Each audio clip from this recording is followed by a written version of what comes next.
All right. What's up, y'all? Hope everyone had a good Christmas.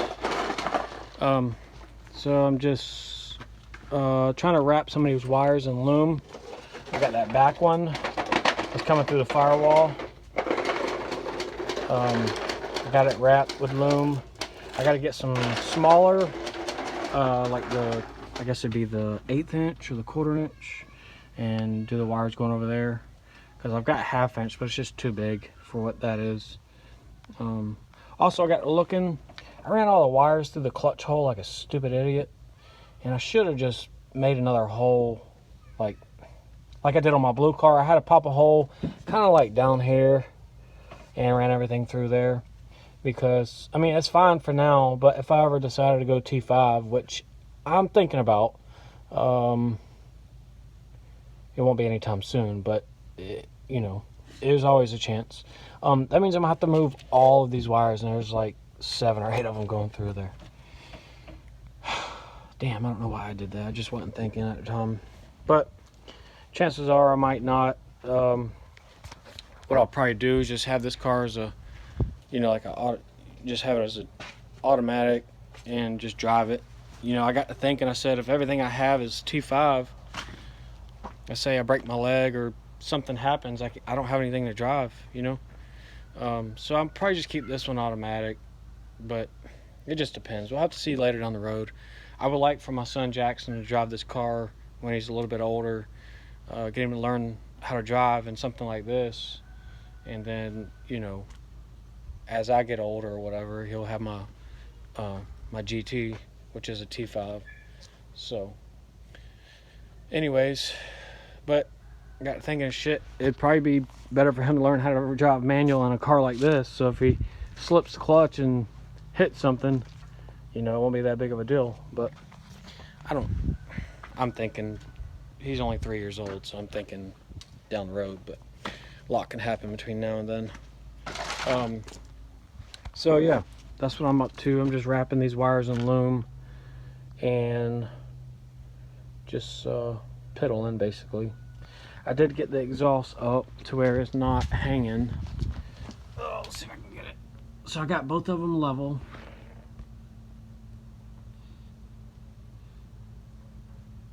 Got both of them level. That's that cable y'all see is the shifter cable. I gotta get a new shifter cable also, because that shifter cable is not, I don't know, it's just not right. Like, it's the one that came off my blue car, so I don't know what's up with it, but I'm gonna have to get a new one. Also, what was I gonna say? Can't remember what I was gonna say. I gotta get a fan shroud for that. Just a couple little things, but what I'm trying to do is get it for the first drive. I've got to bolt this back up because it got knocked off and that damn wheel fell off a couple months ago when I drove it. That was my fault. As of my last couple videos, I keep saying I need to get another front wheel, which I do. And I still got to do the headlights. I got to fight to get that one out because it is spinning in the back. The stud is spinning inside the housing, so I'm gonna have to cut it or try to get it. And then get new headlight assemblies for the front, and see what else is there. Probably prime that little spot down. I've got the trim piece that goes back on here. I'll probably sand this down and shoot it with gray primer also, put the trim piece back on it. I've got the mirror for that also. It looks like it's just like factory hot glued or whatever, so I'll just hot glue that back on unless I find a better way to do it. I hadn't even looked up how to really do it, so if y'all know anything, just let me know. I'm pretty sure a hot glue would work, or that really good sticky 2-sided 3M tape would probably work. Got to clean this thing out. Eventually I'll get some new door rubbers. But oh, I know what I need to do. The blinkers. I haven't even touched them. Like I said before, I was in here. I pulled all the wires back out down there to see. I had them all tucked up in there. I tried a different blinker switch, which I have right there. I thought it was a switch that was causing it, but it's not. But I got looking, and these are the ones going to the back right here. And they got cut in the process of cleaning up that harness. So I guess I did pretty good considering everything else works but the blinkers. So, but I got them right here. I'll just tap onto them right here from whichever I decide to do there, and that'd be for the back.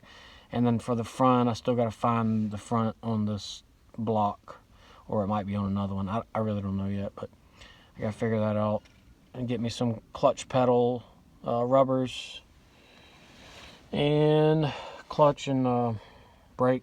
I need to put my tachometer in here because I did get the factory tach to work, but I guess since it's dialed for a 4-cylinder, it's like way off. So I just unhooked it.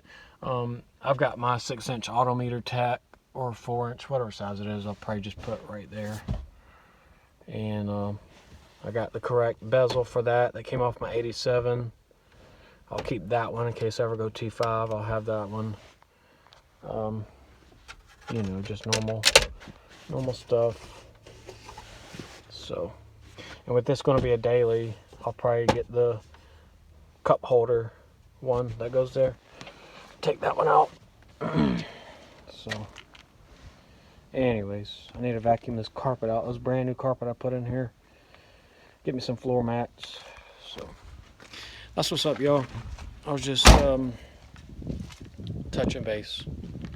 So, I'll keep y'all posted. Thank you.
Alright, they go to first little drive.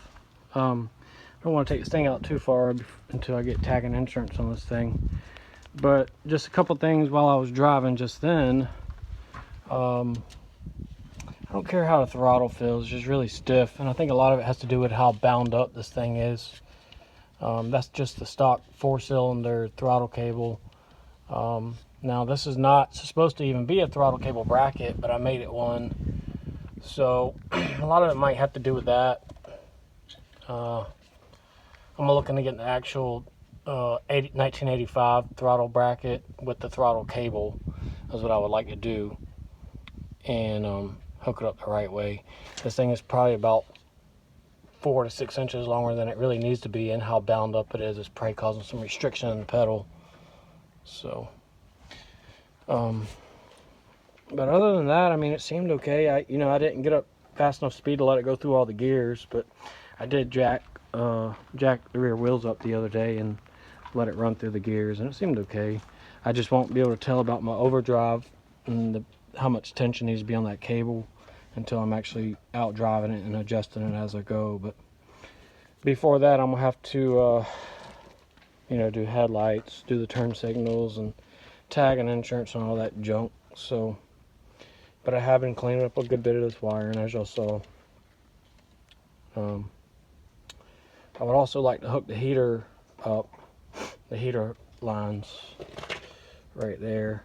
One would go right there where it's capped off, and the other one, I'm gonna probably move this over to there, and then bring the other heater hose right there. And you know, I mean, it's fixing to be springtime, so probably won't even need it, but it'd be nice to have it.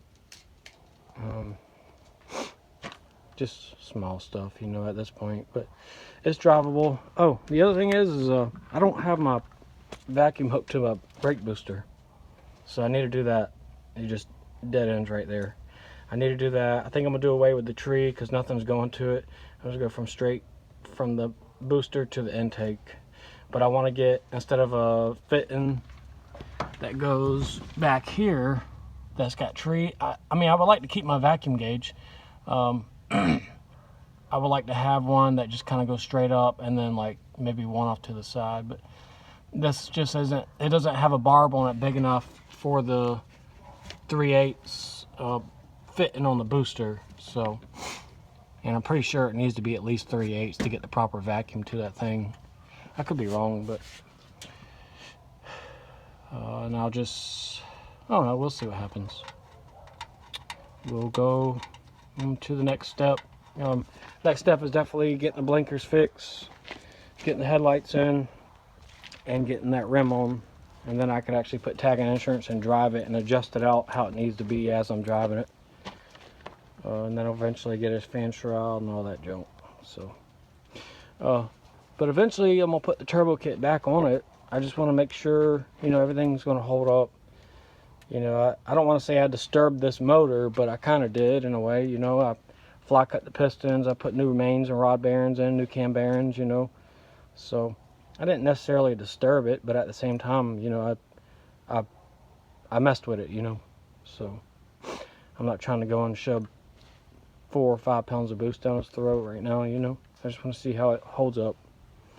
But thank y'all for watching, and I'll catch you on the next one.